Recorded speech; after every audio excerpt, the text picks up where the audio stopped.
you acquire a wheel and you have no stem or way to put air on it because these little valves are not in there.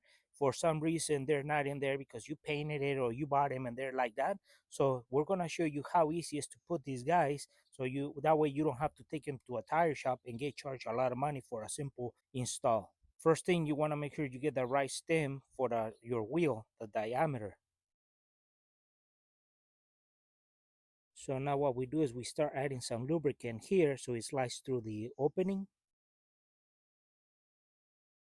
Now we pass the stem from the inside to the outside of where the lug nuts are. Now that we have passed it through, we screw in the tool so we can pull it through. So now we start pulling so we can make it sit and come through.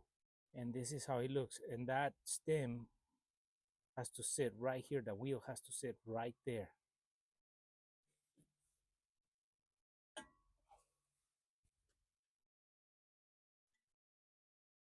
And there it is.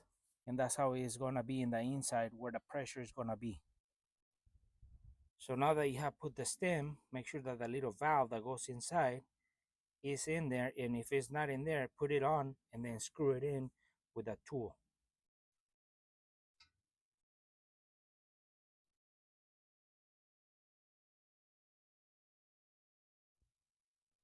So there it is. We have a new stem with a valve in there. So this process is done before you start mounting the tires on, so that way you can work this from the back and then work it in to the wheel and it sits right. So this is before you put the tire on. So now we can mount the tire and we can start adding pressure to this valve.